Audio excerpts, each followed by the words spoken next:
had a good question asked a live stream and recently, and I wanted to address it because it got me thinking. Best successful team of the '90s. It was pretty easy for me. It was out of Dallas Cowboys and Denver Broncos. As you know, those two teams went to well, Denver had lost that Super Bowl in '90 to the 49ers. They got blew out, but they won the last two John Elway's last 2 years, and the Cowboys went to three. So each team went to three. Dallas won one more. Who was the better team? Well, it wasn't just because the Cowboys won one more Super Bowl. They had a better situation. Now Elway was a better quarterback than Troy Aikman, to me. Terrell Davis, Emmett Smith. That's an interesting argument because TD was the reason why Denver won, but Emmett was a workhorse. Do I take McCaffrey and Rod Smith, or do I got Michael Irvin? I gotta go with Michael Irvin, Alvin Harper. I gotta go with that. And the defense was Dallas was better. Um, Dallas had a team that could have been a dynasty, but Denver was bad towards the end. So, but anyway, it was a good question.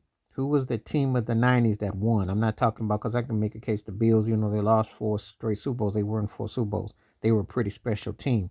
But of the teams that won out of Dallas and Denver, which represented five of the winners of that era, because you remember the Giants won one, Washington won one. So that's seven. And then you got to think about Green Bay, eight. So thinking about the teams that had won in that '90s era, and the Rams had won as well. So you think about those teams from that '90s era. But I got to say Dallas, I give an edge over Denver. I got to say that begrudgingly because they beat my Buffalo Bills twice, and it was a sad reality. But they definitely deserved it. So, um, yeah, I will definitely say that. So, um, that's a good question.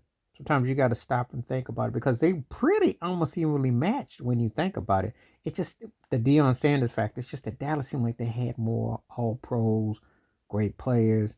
And it's almost like you think about that offensive line, Nate Newton and them. Um, you think about some of the greats that played on that line, both sides of the ball. Charles Haley as well. I mean, you think about, and it's a lot it's a lot to psychologically put to task when you think about it. And Jerry Jones was hard to deal with that time, but just saying. But anyway, um, please give me your thoughts and takes. And I want to also say Shannon Sharp was part of that Denver team too. So there's a lot of great, but Dallas gets the edge though. They were the better team, the more successful team, best successful team of the '90s. I'd have to say. But I think those two teams would have been a compelling Super Bowl somewhere in that line. Please like, subscribe, work on thoughts, comments, and I do respond. Thank you. Wash your hands, keep your mind clear. Watch out for another. Share the video if you like. Hit that membership because the videos you request, I bring them back to you. Stay safe, stay blessed, stay true, stay real, stay on, stay focused, stay clear, stay cool, and woke. I'm out one time.